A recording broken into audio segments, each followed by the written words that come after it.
Some creative ideas why I eat grapes very late at night for no darn reason at all. Because probably tired and stressed. I don't know. It's one of those things where I tend to not sleep very much at night at times. Because I'm usually stressing about something angry. I don't know. Point is, this is going on too long. There's ADHD reasons. I'm usually just like fixated on one thing or another. I was thinking about my e-bike as I chew this grape. Can you hear it? I'm trying to make it intentionally as loud. Maybe those ASMR people out there will like it. Feels like ham.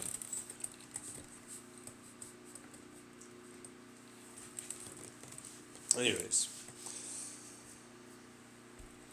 I hate bike pedals. Bike pedals suck. They are low torque, stupid things. Where's my flywheel? Where's my flywheel crankshaft? Where's my stored energy? Bike pedals are terrible. Like literally, I'm not kidding. So it's like, alright, so if I make a pneumatic design, and I make basically a push towards the center that's going to then throw with one of those little rotatey, pulley looking gear things, those ovalish, you know, that then like goes further out towards the center and it comes back, that kind of thing. So now I'm getting more torque even though the pedal's in the same location. But wait. Now I'm going to do this thing called springs made out of air. There's this thing called springs made out of air. I don't know if you've ever heard. I knocked over my trash can, of course I did. I was eating oranges earlier. I had 2 of them. Now I'm having grapes. Anyways. And what they'll do is they'll compress. Okay? And they're going to store that energy and they're going to move it back closer towards the center and the way up. And then I have this thing on my freaking feet that I use to yank my foot up. We've all been done before. Give me a second, though, to describe this a little. Or you decide to click away. Oh, it's been done before. This is easy. Let me go fucking do that with it. Yeah, that's simple. And why don't they see that now?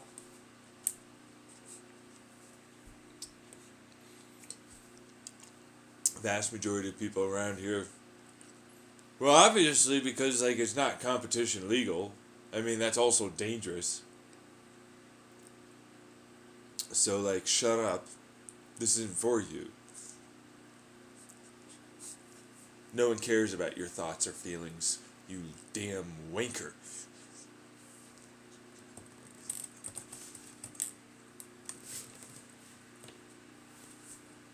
I'm laughing right now because it's funny.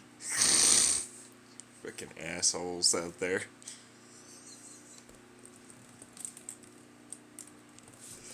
Anyways, here's the question that I think a lot of people probably have.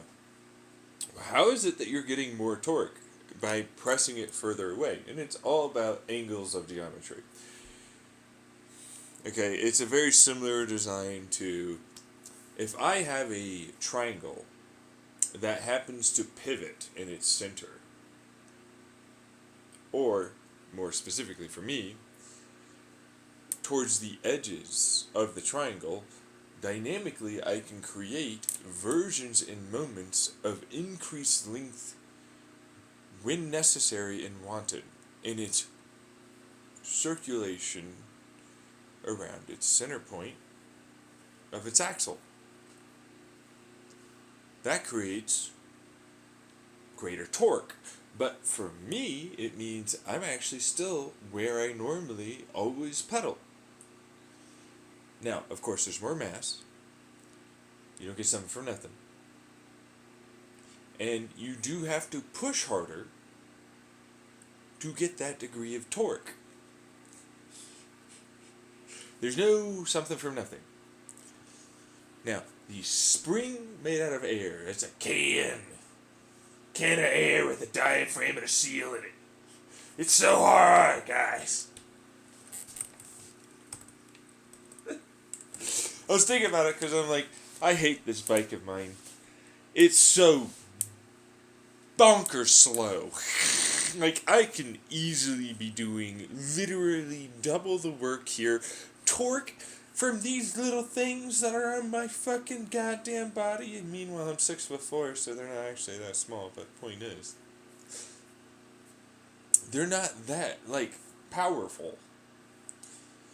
And so it's like, moments of torque increase is a good thing.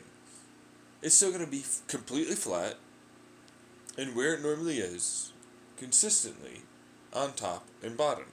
But when it's forward and rear, it will have a geometry shift, where it's more forward and a little closer in the rear. Which is like, why would you make it elliptical? That seems dumb. And it's like, right, because you're stupid, you don't know why. So let me explain this to your stupid, idiotic, moronic brain. So you'll understand it.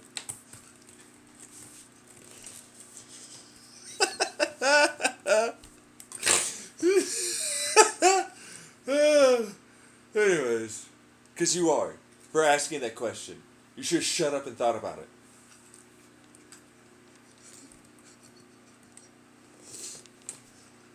I have me lifting my leg up in clips. No! I don't want it to be high torque at all. No! Get out of here! Holy! Ah! Oof! Oof! I'm lifting with all of the weight Let me get out my uber muscles. Yeah, my hip flexors and all of that, like, lower, abdominals and all these things. Just put 50 pounds on the ground.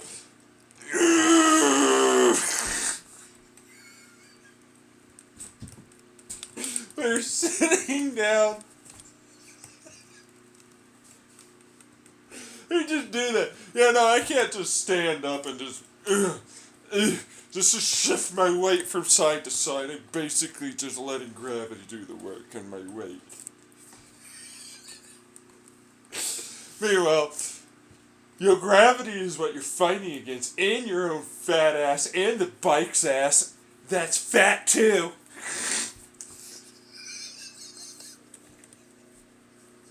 Hey. Let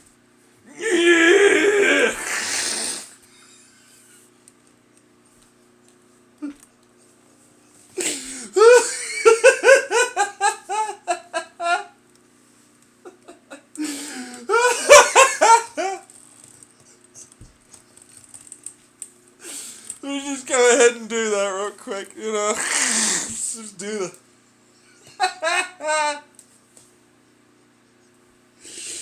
It's good though. It's good for you. I don't know why I'm puking these days. Yeah, I do. Meanwhile, it's like, it's just gotta shake. So you just gotta shake it. You shake your ankles, and then they come off. They're like little clippy shake ankle thingies, disconnect stuff. Patent pen. That's the literal name for them. That's what I'd sell them as. This little clippy shake angle disconnects quick variety.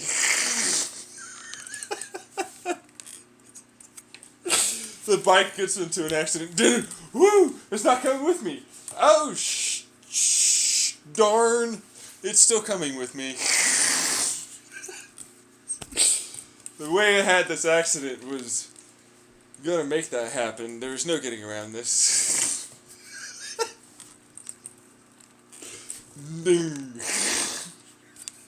I've done only just landed on the ground.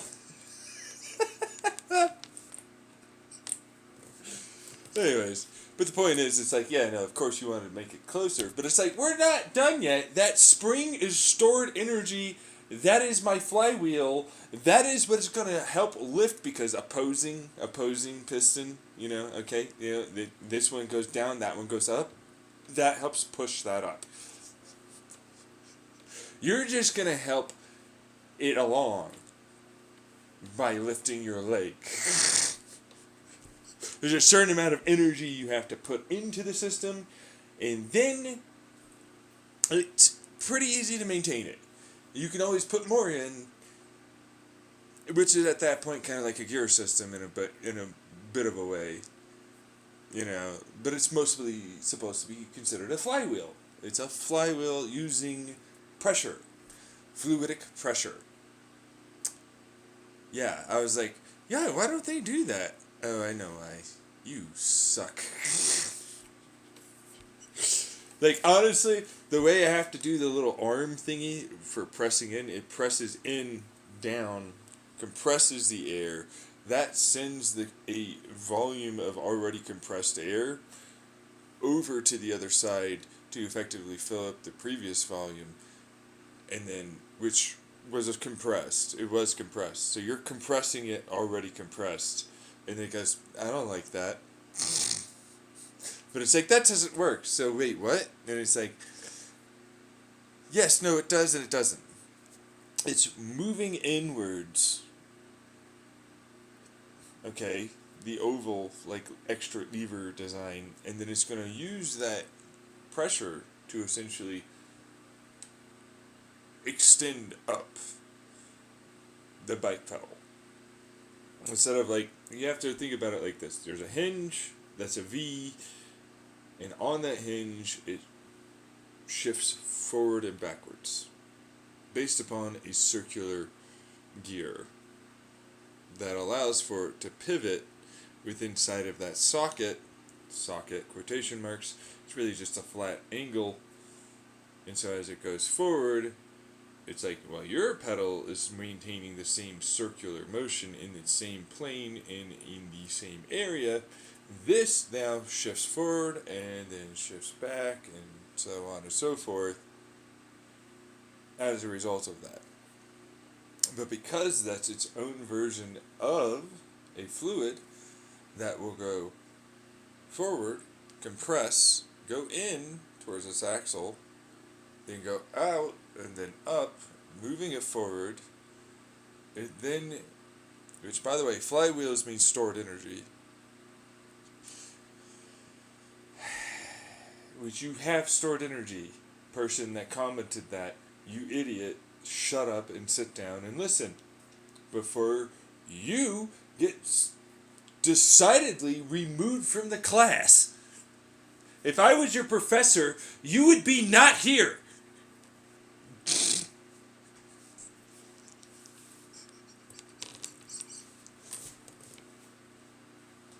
Point is, it's stored energy. Stored energy in any other form is still stored energy. But because I know I can connect those pedals, because you didn't let me finish, towards the center of the axle, and I can bleed that away as it is the vacuum, a Stirling effect, which allows for me to go, hey, high pressure, there's your exit point. Suck in. And then it goes forward and sucks in, creating a moment of work energy. But you have to put in energy to make the flywheel go. And it will continue to go. It's only going to bleed out at a certain rate, which gives you only so much flywheel before it goes, nah. Because there's friction, and you're the one that's putting in the fuel, with your work being done by your legs. Kick, kick.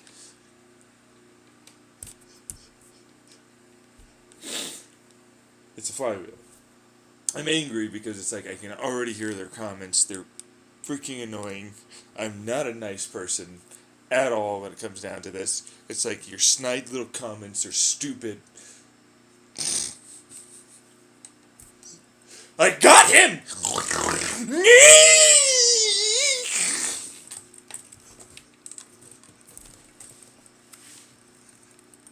And it's like, shut up, you stupid dummy. It's because you can't think of it like I can. All in my one head. No computer at all. Imagination style. Doesn't mean I'm not capable of designing it. It's because I don't have PhDs, masters, or bachelors. Doesn't mean I can't do it.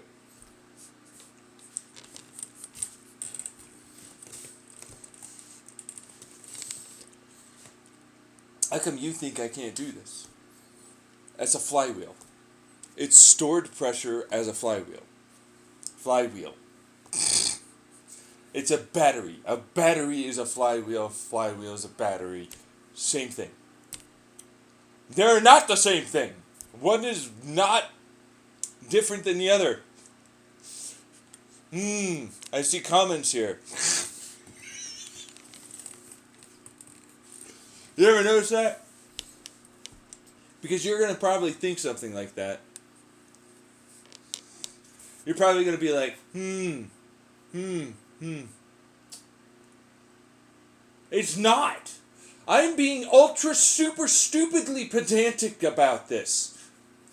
There's no reason to be this pedantic. But I'm going to do it because on a technicality, the flywheel is only ever a mechanical fucking heavy ass weight spinning. Meanwhile, me, a flywheel is literally any stored energy that puts work energy in. All of your batteries are flywheels. You have a flywheel battery. You literally call it a battery.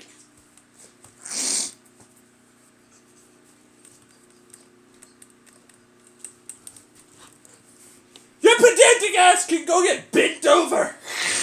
Some rock that's uncomfortable and hot and sticky with lots of sugar and ants on it.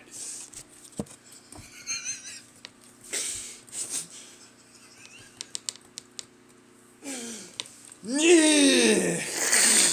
Watching you. All of you weirdos that are like that. Fucking leave it alone. Jesus Louise. But then it was like, alright, so remember this computer design? It was like the James Webb Telescope on my stream. You know, like you can spin it. And then I didn't add this part in. I have to add this part in. You have to angle the telescope as it's spinning towards a deep view or whatever the hell it is. I don't care. It's just point at one place really long. That's all it is. Literally, that's it.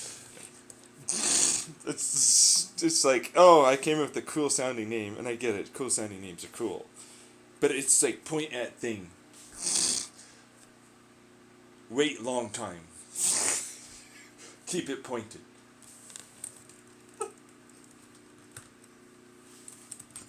It's literally, there isn't a thing. That's it. That's all it's doing. Anyways, it's like, if I spin it, and I angle it as I'm spinning, and then I allow for it to reach a elliptical, or to me, it's an oval. Why? Why do you do this to yourselves? It's an oval.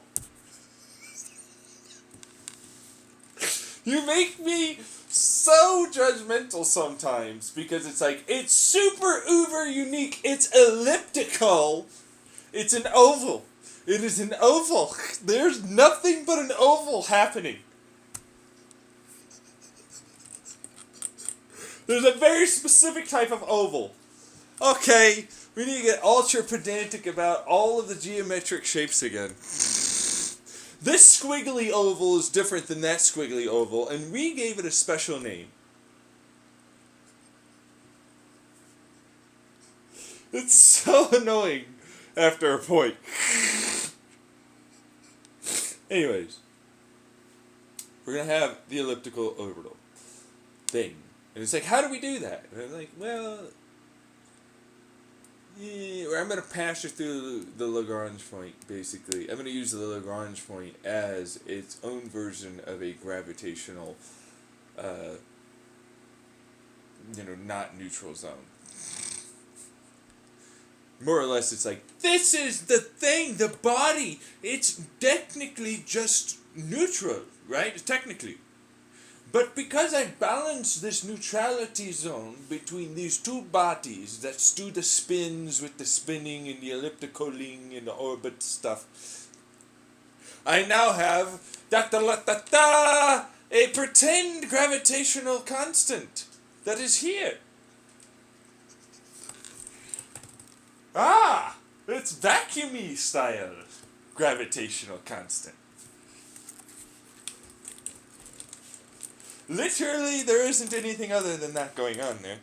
But it's like I have to spin it and angle it as I spin it. It has to be kind of like a fast or slow. It really depends on like... Anyways, point is, then it's like, we know this amount of things for gravitational lensing that we have so far recorded. And we know this amount of diffusional properties for the shit that's in between here and there. The likely amount. And if we continue to do this, we have this zenith point and this zenith point, and we have this heading closer, we're increasing and amplifying, but of course the detector is going away, but see that detector is also able to be essentially used in a different capacity. Alright, so it's like now, all of a sudden, I'm able to detect these higher wavelengths as if they are normal wavelengths. And then on the way down, I'm able to detect lower and higher wavelengths as if they are normal wavelengths. Because lower can get caught and then sped up to the detector. And higher will be lowered and then sped up to the detector.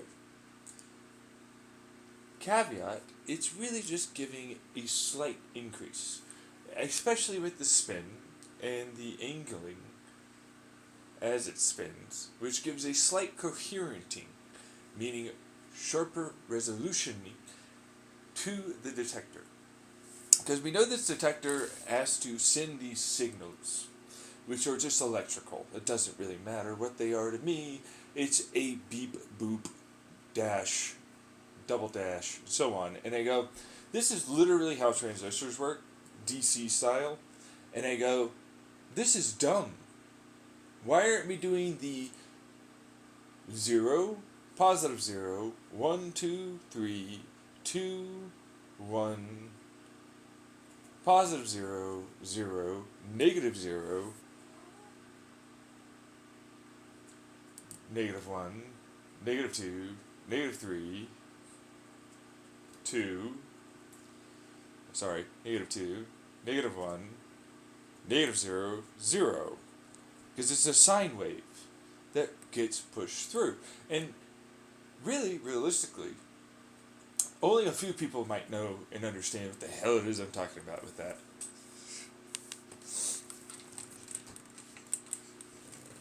But like, that's how a transistor works. That's literally how their sine waves work. They have a variance just like this. There is a true neutral, a slightly above, slightly below. There's the wave up to the point of zenith, and a wave down, and it's a sine wave. As a result of that, I have multiple points I use for detecting through the transistor that gives me different logic gates, but not just different logic gates, code, bytes of information can be compressed as well. We're ADHDing off from that to programming. That's right, bitch. Sit the fuck down. It's time to program.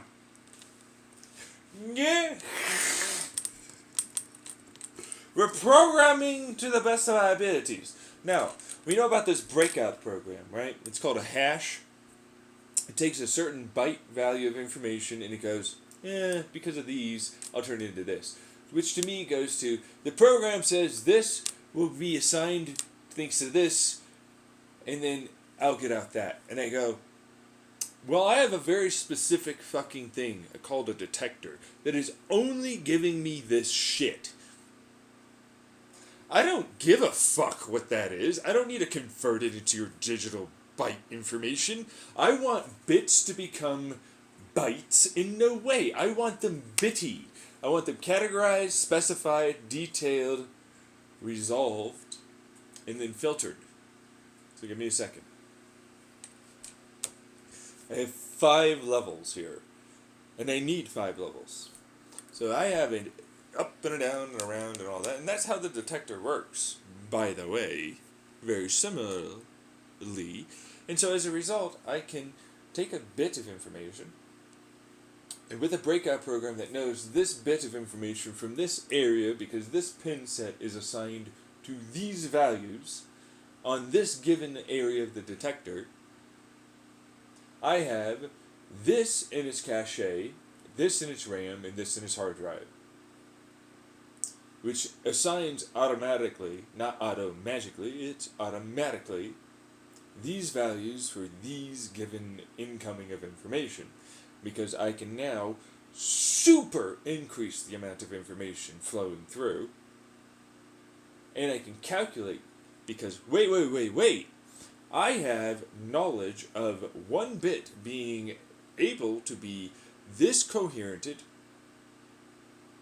this level of amplified, and this level of diffusing. And as a result, I have 3 assigned categorical values to one bit that I can break out and calculate as a result, dynamically assigning the logic gate matricity that is hard-coded, meaning hard-made, meaning literally can't be moved or changed. But I don't have to care, I can move it through the pin sets. And by move it, I mean, if you don't know, there's a function on CPUs where I go, this can go over to here, and there, and there. And because I already know the information and what it's definitely about, I already know that I can assign it to go through these logic gate matrices, which can be dynamically altered to increase the amount of throughput, bandwidth, of actual data. Because I already have in the cache the breakout information that says this is associated with this, because it's timed with this, which it already knows it moved over to there. From that, it now knows it is this category, this specificity, this detail. Which means I can run diffusal and filtering.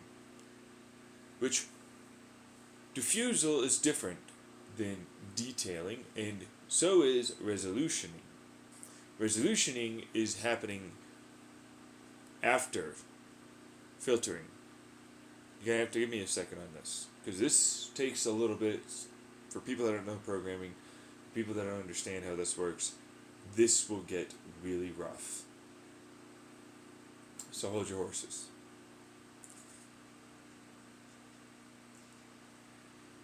We're going to take a bit of information.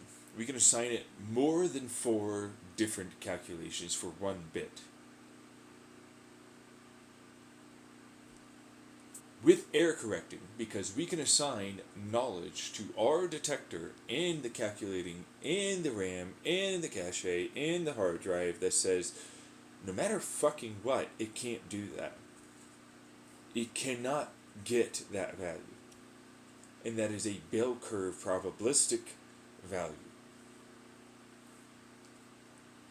If it happens often enough, then it's in a rarity area, which a bell curve then starts to happen in that area too. But it's all a bell curve, a probabilistic factor. which then takes a bit as it calculates dynamically for the logic gate matrices, which it only needs to know that it needs to be calculated for plus, minus, division, multiplication, parentheses, brackets, absolutes, and so on and so on. The basics.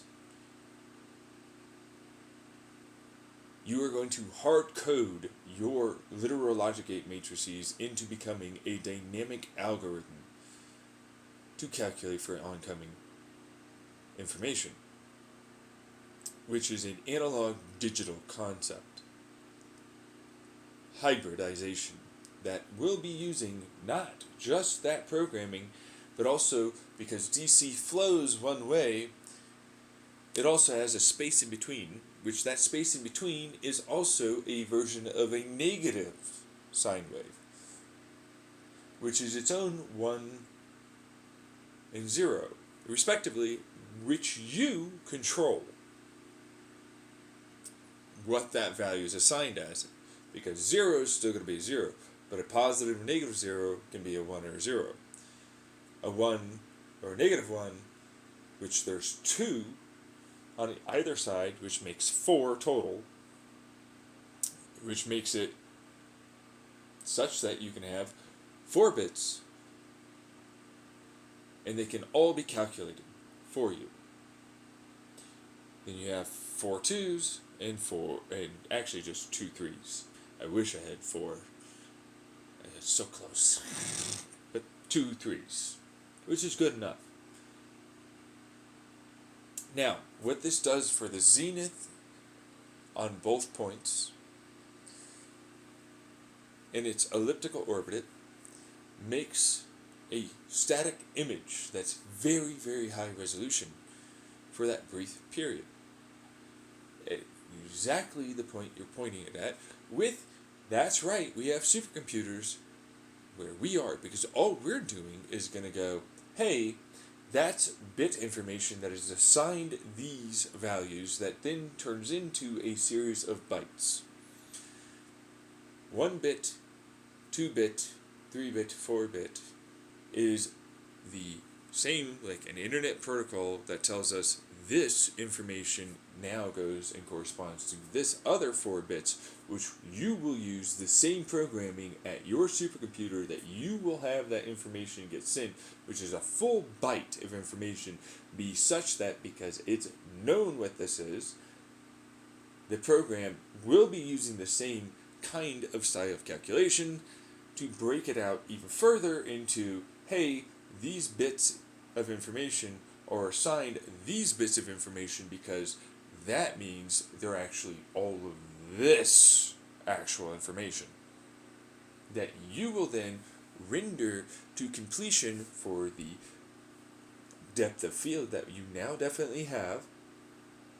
The overtime, because I'm planning in my mind, if you can, do it for a whole year. So that way, any movement, because my mind again goes to, hey, why the hell are you fucking trying to use gravity in this dark matter, dark energy, when it's like there's a total possibility a bunch of freaking extreme levels of fusion started happening really, really early on, because it was easier with how close shit was. And it was so much hotter, and light had way more time to react, along with quantum tunnel interactions as a result of entanglement more likely to be occurring, because light's definitely around more often. So, to me, that goes small pockets of detonation fusion events push in and create their own version of stars faster, but then that still radiates inwards and creates a pressure wave to increase artificially, like gravity, to these so-called, we don't even know really with a fucking image like that, but we will with my technique, those galaxies that are as far as possible away. It doesn't work with our current understanding of physics or the Big Bang Theory. Well, what about pressure? kinetic. Yeah, I know that whole like potential is pressure. As it heads closer towards each other, and they're big, massive things. That's probably why we have black holes so early. Because they got pressurized instead of burning their fuel, becoming massive. They literally collapse because of multiple fucking fusional events from stars all around them and creative supermassive black holes because they were first just small little black holes that had a lot of shit heading towards them to eat immediately.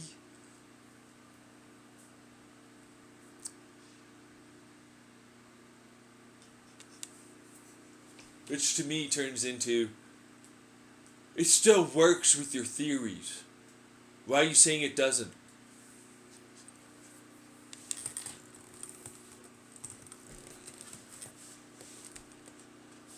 Huh? Why not? Well, at least with this, after a year, I can see pressure waves radiating inwards. I have enough resolution, I have enough filtering, which is the supercomputer, all of that light, diffusal, diffraction, the multiple different gravitational lenses that will ultimately get corrected and accounted for, all the way to the detector and the given shit in between, even in our own solar system. As much as we can.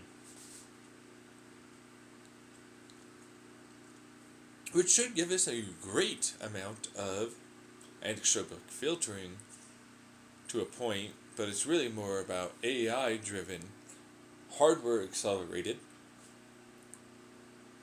What is that word? Denoising.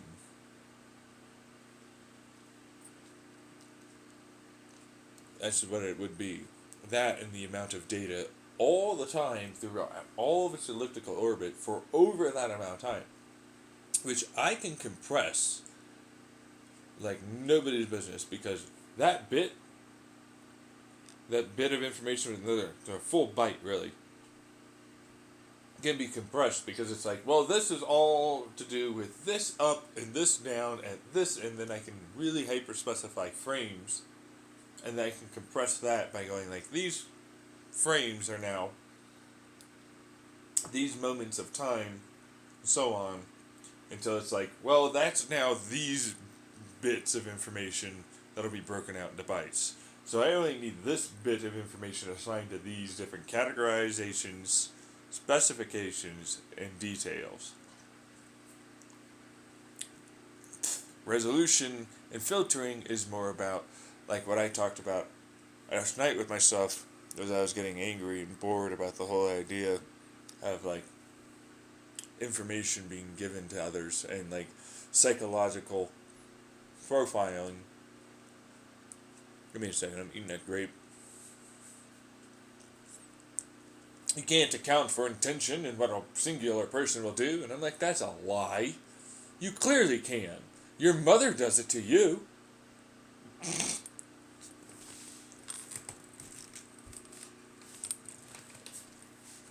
Nuh-uh. Uh-huh. Sure.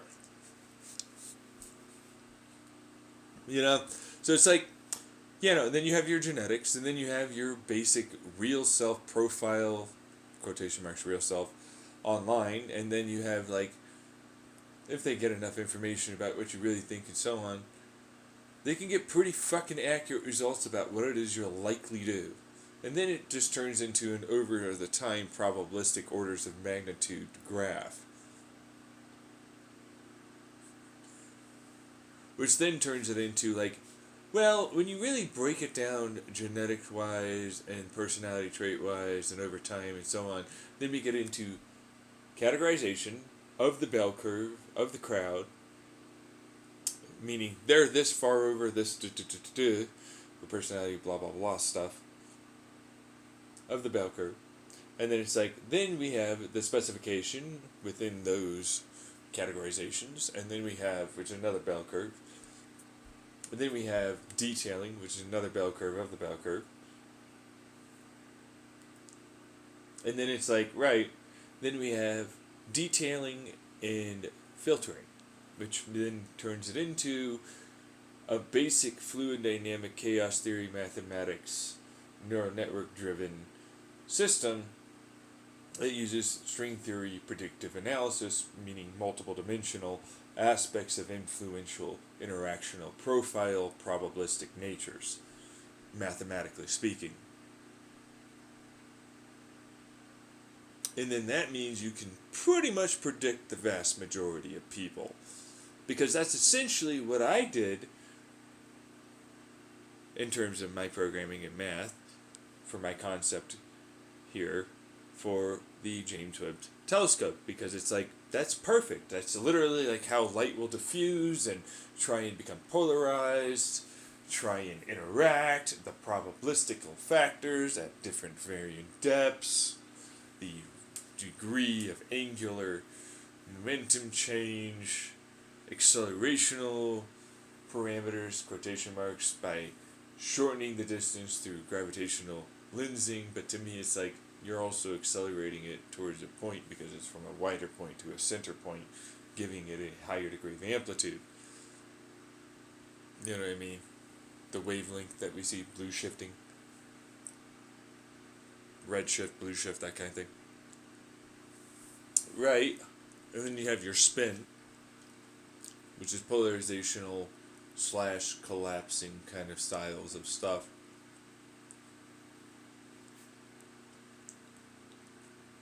And so I was like, basically, I can really significantly detail, which is the depth of field and the given amount of information we have totality-wise for quantum physics and astrophysics, working as best they can with quantum thermodynamics and electrodynamics, respectively.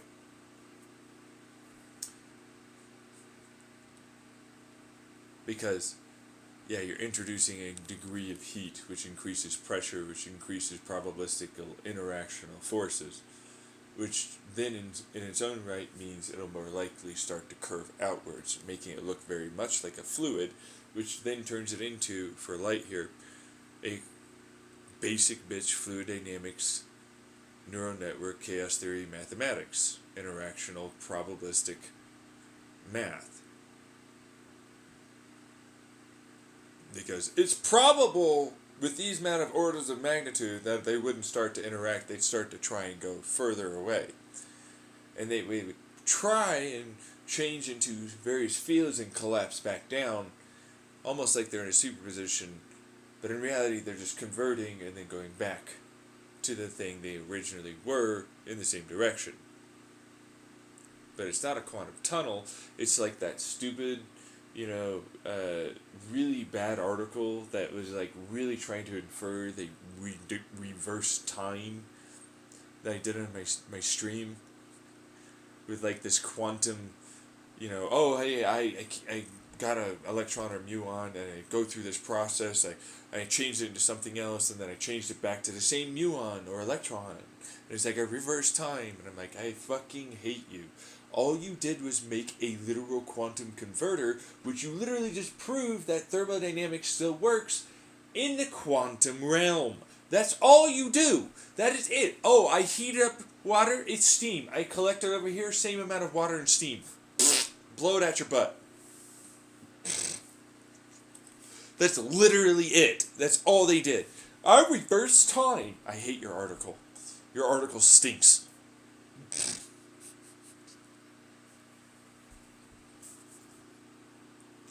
I hate it. But it's like we reversed time. No, you didn't.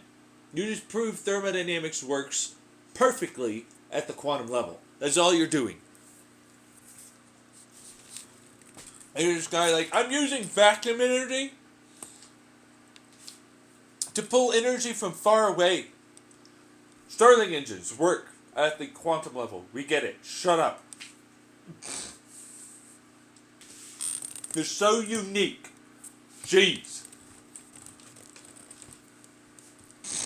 Meanwhile, me. I'm going to use basically the same thing to capture fucking quasi-particles and then fire them incredibly fast using vacuums that they want to fill by having probabilistic increases of pressure in various areas, and then basically reduce that and then help them accelerate faster and be directed in a more linearistic, luminosity way, which is not a real word, I get it, but whatever. So that way I can then particle accelerate, fuse them together to make heat to run shit. Because then I can make hydrogen. Because I can make a nucleus out of that. Because that's gluons. Those are quarks. And all the rest of it. Bingo bongo. Suck it up. Now I have a... Look at this guy. Ta-da! Intergalactic fusion engine.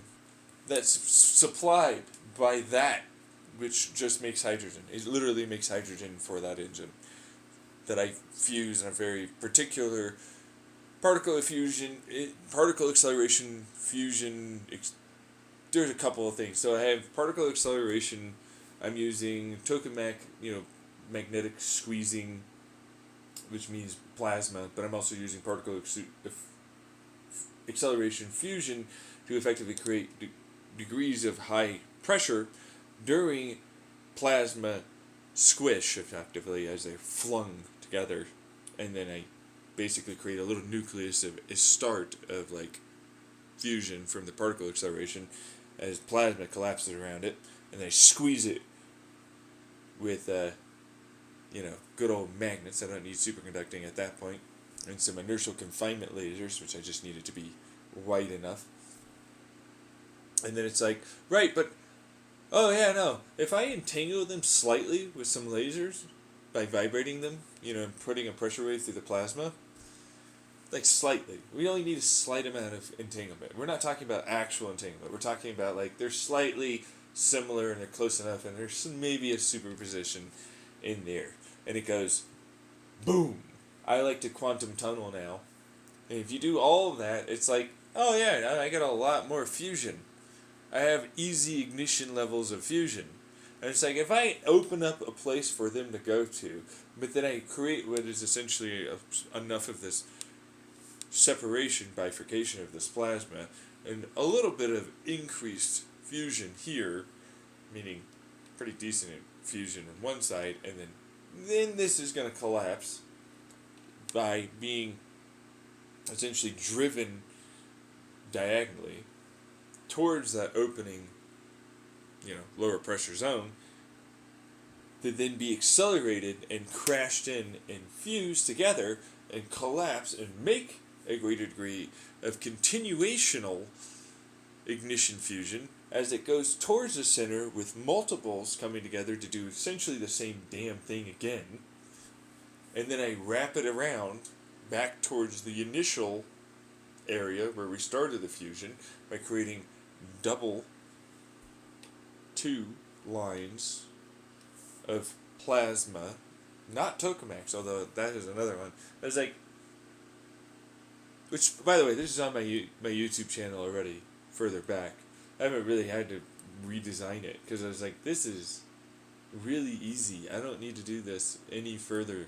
And it makes it way easier to make it go all the way up to fucking iron levels of plasma.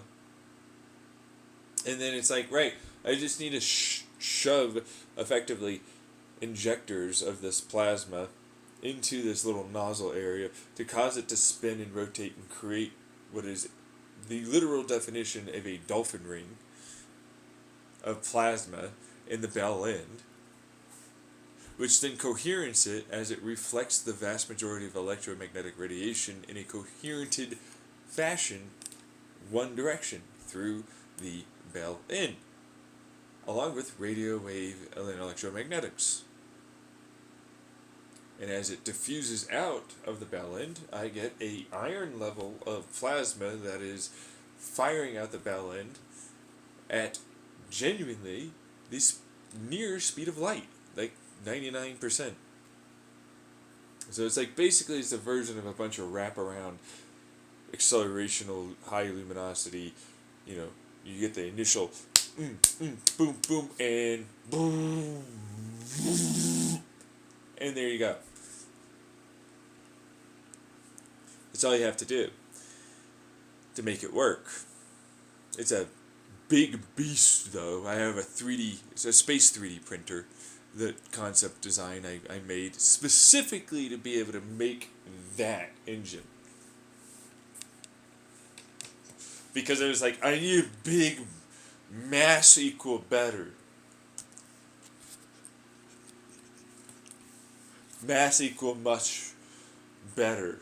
Higher luminosity, heat retention, this thing called continuation of momentum as they crash in because electromagnetic repulsion.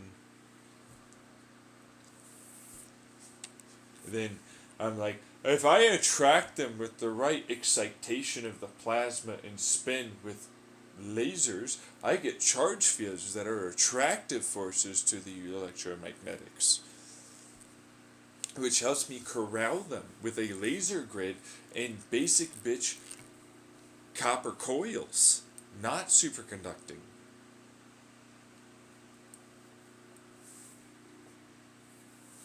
So it works really rather well. Same thing with my particle accelerator, plasma accelerator, that just feeds that sucker. It's like, just keep making me, because there's a lot of quasi-particles around usually, and the faster you go, the more you get, that kind of ram air style. And then it's like, the skin is a holographic wormhole bullshittery, basically. It's really more of a quantum tunnel. I basically create a bunch of fields that if they ever have anything come into the fields, they're negative fields, they're not negative fields, vacuum fields. Vacuum fields is a good way to put that. I basically use charge and electromagnetics and some lasers to pretend there's something there. There's like, oh, there's a field and there's a charge and there's electromagnetics. I'm here. And then we use a bunch of electromagnetic fields to basically direct it towards these things and some lasers corral them closer towards it, and it goes dook right into the particle accelerator stuff and then into our engine blasted out the rear. The thing is like you can, the faster you go, start collecting more and more exotic matter. And so like you can start creating a possibility of making faster and light travel. But regardless, it's like I have a fucking engine that will just keep going and going and going because, why wouldn't it? I can replace parts of it. It's still working. I don't have iron, but whatevs. We just stick the iron. Oh, now I have iron again. Dunk, dunk. Because I have a 3D printer in space. I have 1G acceleration easily maintained. And the moment I get any kind of exotic, it's like, yeah, that's pretty simple. Like, honestly, if you think about that, because you can make exotic, because, like, that's effectively a quantum tunnel wormhole, which it's not really a wormhole, it's a quantum tunnel. I just entangle that skin to the inside, and I allow for it to quantumly tunnel by using that energy. So it's like, that's really what it does. But if you do it right, and you create the right chirality of spin, meaning double chirality, I have to spin a vortex, and then I have to have that vortex spinning have a bunch of spins in the vortex. So a good way to put that is like, think planetary gear around a central ball, effectively. And now you have it. That's literally what a vortex with a bunch of gears spinning around it is, essentially. It's a bunch of chirality. And it makes, what is this good way to put it, is a wormhole. It makes a wormhole.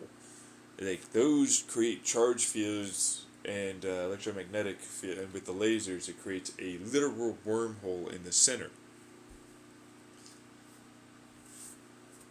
Small, itty bitty, teeny meeny tiny, and it's entangled, and it basically will tunnel whatever goes through it because it's like, I am a particle. There's no particle there. But it looks like it's a particle, and that means it's entangled. And it looks like, and it seems like it's superposition, and it looks like all these things, but it's not.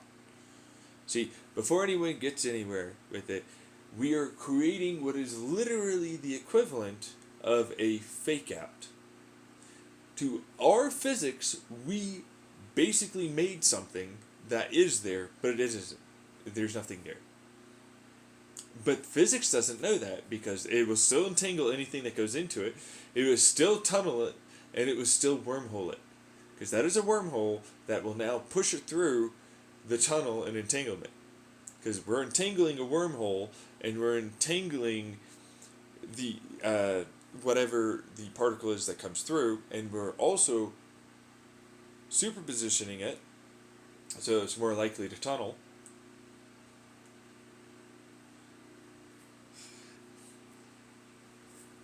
And then now it moves with us because it's trapped in this little vortex chirality maker.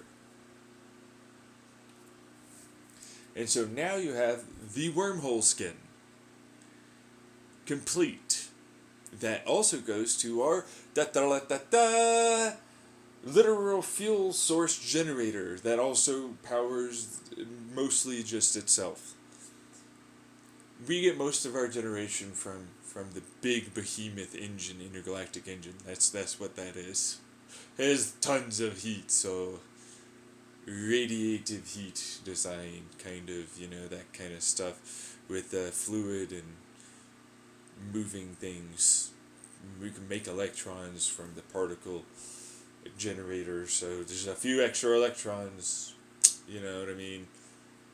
Yeah, so which then eventually turns it into from quasi-particle fusion reaction to particle fusion reaction to now we have hydrogen, which we then send it over, and we use all of that on the outside as it comes in, because once we get it up and running, the core center gets really, really hot, and that's what is really highly pressurized and is effectively extruded through this little area that allows for it to go out the nozzle in the bow end, which creates the ring in the bow end, which also acts a bit like a buffer to the extremely hot gases that are coming out, which we can always pump in some more electrons, which we don't really necessarily need because they're not going to really add much to them, but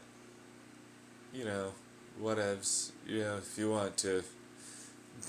It's literally what that is, because it's like we're going to leave a trail of slightly above, some slightly below, but the majority, and we're talking high 90% majority, is straight iron that comes out that bell end at Olympic size swimming pools a second or less than a second.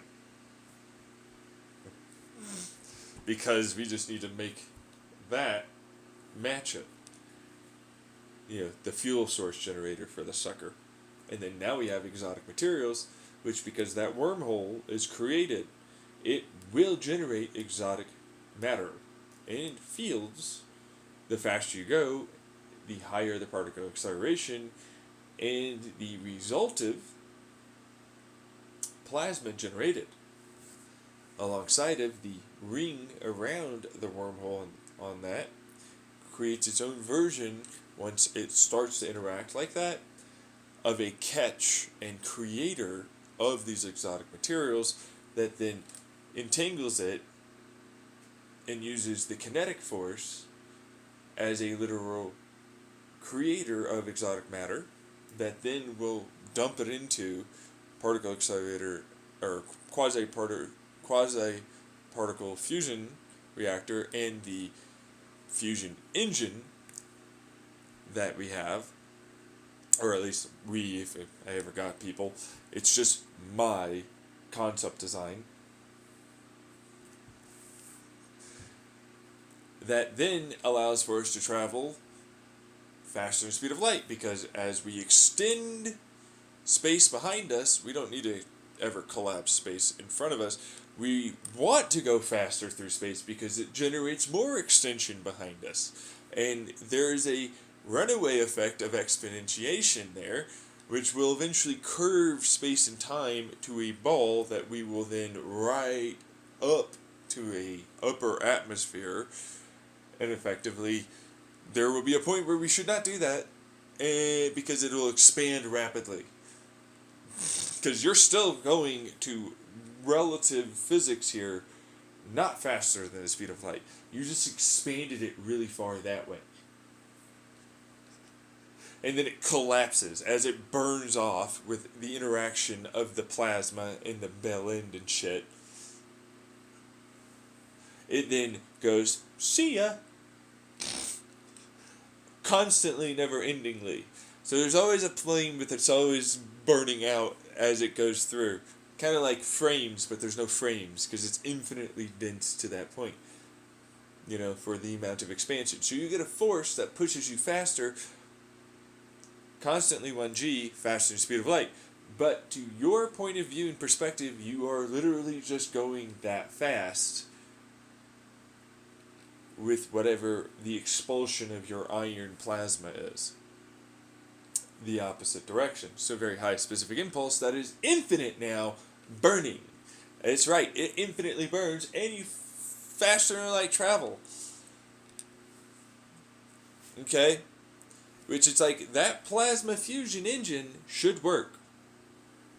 If you create the fusion, it blows in, creates another, it blows towards the rear, and then it wraps back up towards the outside circle, and then heads back, collapsing at an angle with other plasma that you're essentially accelerating towards that, and so they all crash together, creating denser, hotter, more fusiony stuff events, you know, and so on and so forth, and it starts to basically build up enough heat and pressure to continuously run. You just have to keep it fed, which is why I have quasi-particle fusion reactor boy. Boom!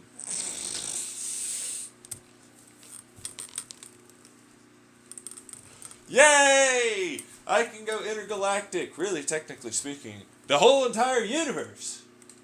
There isn't really a slowdown on that one, because there isn't really a way to not keep going faster than the speed of light.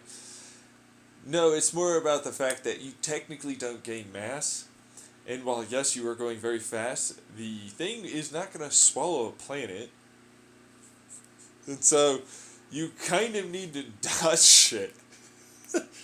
You know what I mean? So it's like you go up to this upper place because it curves space and time, but you're still traveling forward.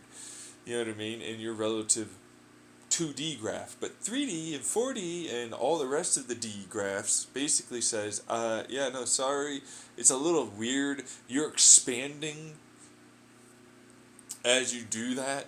You're expanding to the degree where the ball shrinks underneath you as it curves. And so, like, you're expanding massively compared to everything else. Big boy, but same mass. Which means more collection of faster than light travel exotic material. And so, like, there's a real finite limit there where it goes, like, you do realize you're going to hit a point where you get out. You know, like, of the curvature. Like, the curve will be underneath you. There will no longer be above. Which is literally the definition of shouldn't happen, but we got out of the universe. That's how you do that. But it's like, not just that. The energy pressure that we're in, because we have quantum vacuum pressure and accelerational forces that we basically just murdered. And so it was like, yeah, what accelerational forces and pressure are keeping you together? And they're not. So you have to create what is effectively a boundary layer of kind of like a plasma. I use fields and fake shit, like the entanglement stuff, because the plasma and all that, like if I can just kind of keep it around, that turns it into, I have an artificial atmosphere, which really to us and everything inside says, ooh, we didn't die and explode, which is nice. I like that. Because otherwise it's like, I have a really easy time just quantumly tunneling out. There's no pressure anymore keeping us in. There's no accelerational forces keeping us in any direction, really realistically in terms of time.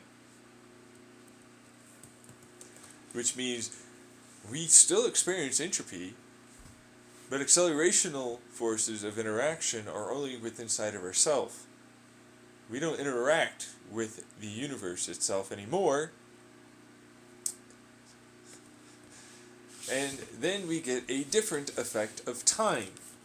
Time is still going for us in the direction moving forward. It never looked like it stood still, and it never will. That's just what that is. It looks the same. There's no difference there. It just looks like, for us, space and time curved beneath us. And we just simply fish islanded over there really fast. But it's like, now I'm able to keep myself compressed in. Still have mass. I never, technically speaking, went faster than the speed of light. I just expanded space and had an accelerational force in such a way that meant I'm still experiencing 1G, but I expanded myself so phenomenally fast that I was larger than the universe. The entirety of it. And then I shrank back into the universe, is what it would look from an outside perspective. Your perspective inside the ship is going to be, I went up above the clouds of our planet, and then I went back down into the planet's atmosphere and landed.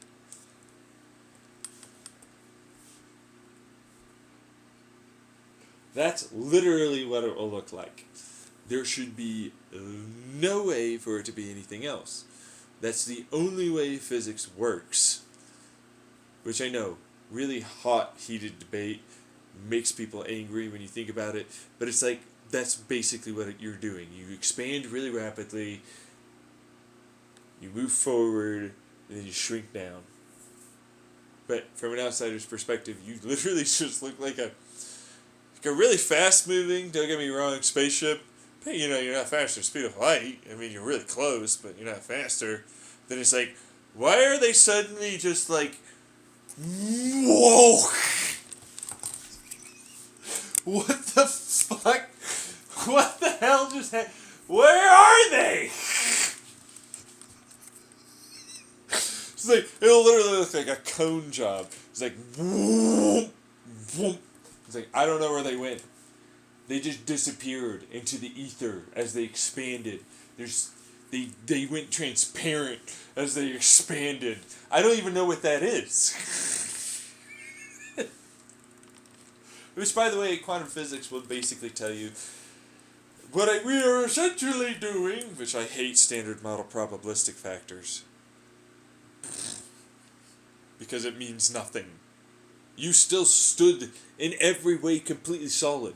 But your stupid math, because of the way your observational methods say it works, says you turn into a bunch of probabilistic factors that have no mass and are just information. Nah! It's still the same! Nothing changed!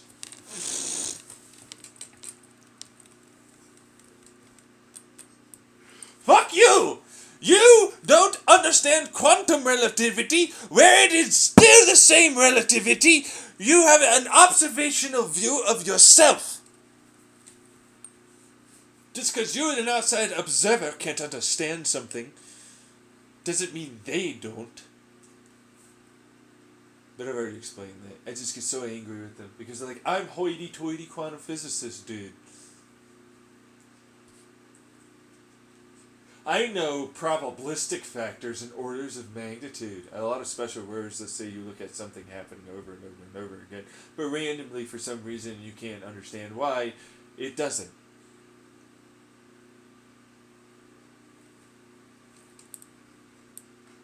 Which to me goes, there's a bunch of stuff in the way, it probably hit something. Angled slightly, more energy, whatevs, right? No, it can't be known that happened. No, that's exactly what will... No! What? There's literally no way it works any other way. Your fucking science literally describes, your math literally describes it as, we don't know, but likely it won't, but it, every so often will. But you don't know what it is. No, because I can't get that level of accuracy. You can't? Huh? I heard you can't. I hear a lot of pussyfooting around not making solutions. I hear a lot of BS over there. That's what I heard. You can't make a bunch of indirect methodologies like using fields to basically create a level of domino chain reactions that get amplified every step of the way to give you that level of clarity? No. It's plasma that barely lasts long in our LHC. I don't give a fuck. What the... Don't you dare backtalk to me, mister. I'm not even at the LHC. You stupid little motherfucker with your PhD. You should not be like that. I'm hearing not a lot of can-do attitude here. That's what I'm hearing. I'm hearing a lot of not wanting to make it work. I'm hearing a lot of I can't be done, so we shouldn't try. We would still not have bridges if that was the case. Look at that tree, it fell down. Don't use it. You'll die. No, it can't be done. There's no getting around that river. We have to go 20 damn miles to get around. 20 miles? Come on. It's a tree. It looks like we can do it. Nah.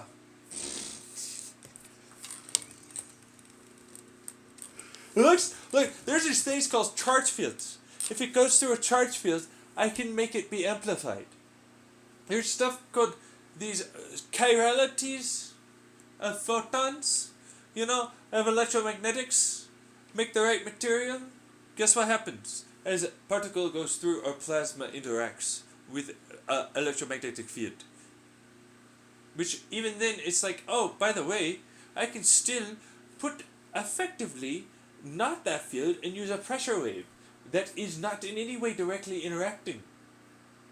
By having it to be in a sealed environment that simply uses a diaphragmic version, which then interacts with that electromagnetic field.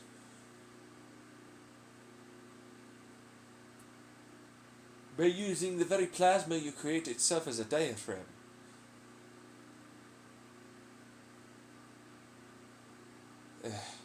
Lasers corral it.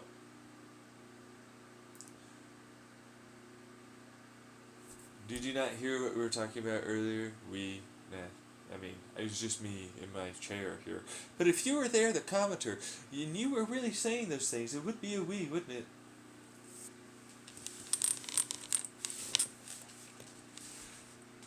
Now, we have this thing called a laser. What is that? It's just photons with a wavelength in a very particular orientated pressure wave pattern. And if you don't really think about it, but that's all it is. It's this amount of wave photon. It's in this waves of frequency. They all basically interact as if they're just the top boundary layer of our ocean.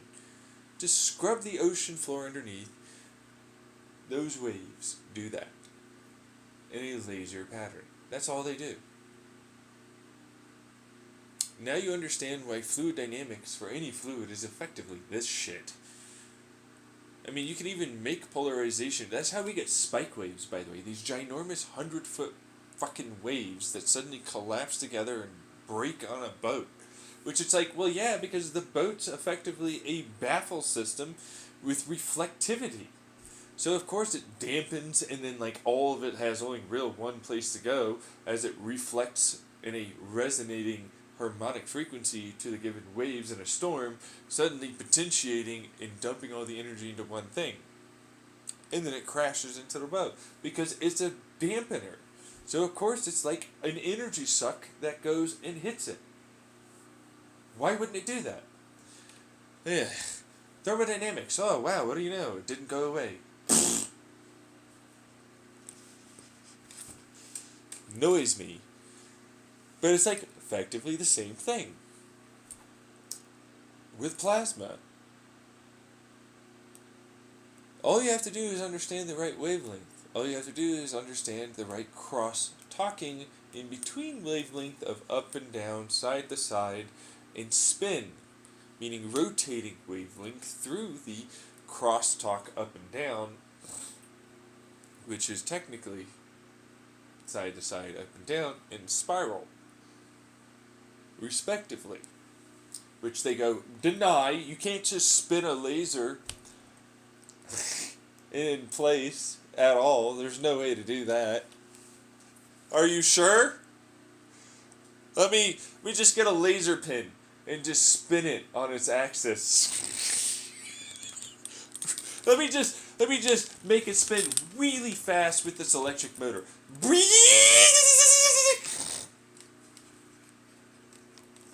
Are you sure? Let me just get this other stronger electric motor. I get it, okay? Okay. So you do know they can't spin. No, of course. It's just like, okay, we can't. It has to stay perfectly still. There's this lens that is shaped specifically to make sure the laser spins with the input of light. Like a battery that sends the laser light that way to the lens as it spins.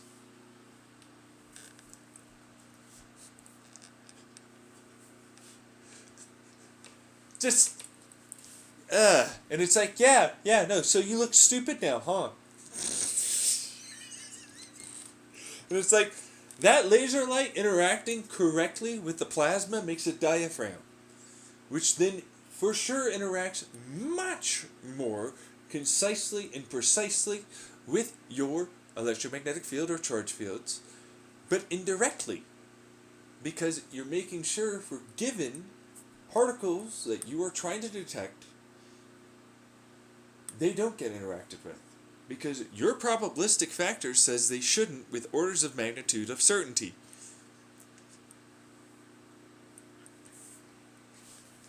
Because it doesn't interact with this charge, it doesn't interact with this electromagnetic, it doesn't interact with this degree of, that's right, nuclear. And what about this one? Is that a laser light that was produced by overwhelming amounts of gravity? Well, there's got to be a reverse. An overwhelming amount of light should interact with gravity, shouldn't it? But we don't need a stupendous amount of light, do we? We just need enough in a given area.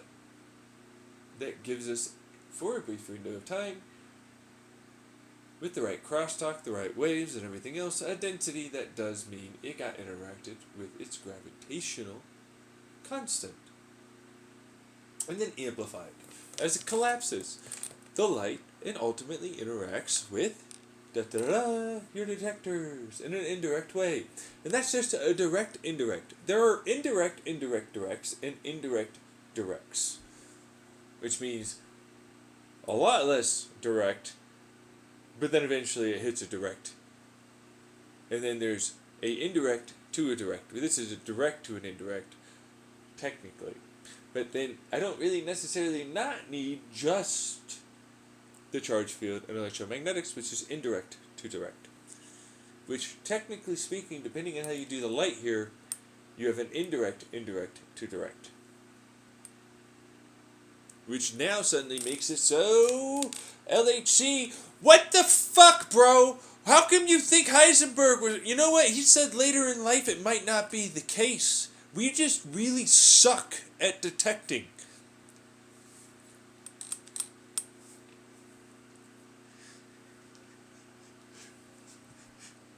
You're looking at determinism for a given amount of detection, which doesn't even change the fact that the particle itself knows it is what it is. Otherwise, it wouldn't exist there at all, ever. Hey, knock, knock, knock, knock. Why didn't you think about that? Its quantum relativity says it knows itself. It's never in a superposition for itself. It has to interact with something to change into something that then No. No. No!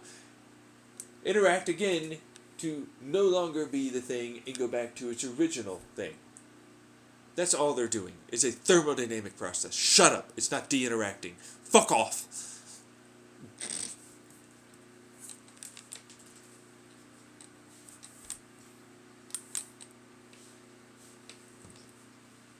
There you go.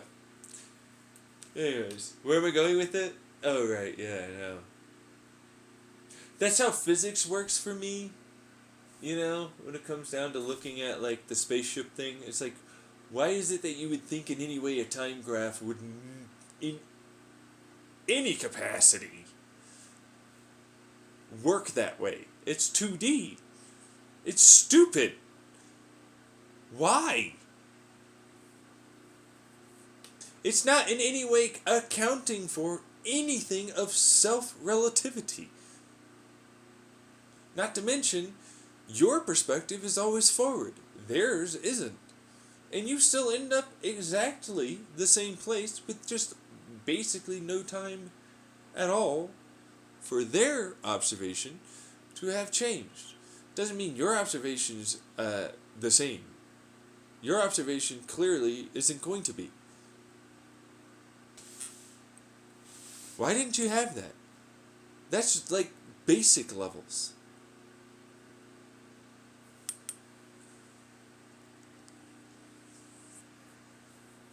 But, like, whatever, right? But that's the reason why. It's like, oh, it goes up, and it goes forward, and then it collapses. But that's what your observational predictive analysis stuff, which bothers me, by the way. Because it basically says we turned into quantum information, which is not the case. All you did was just be exactly what you always were, and then you ended up there, and it looks like a superposition, but no way was it. You traveled that distance. It just looks like it curved underneath, and then you just landed there.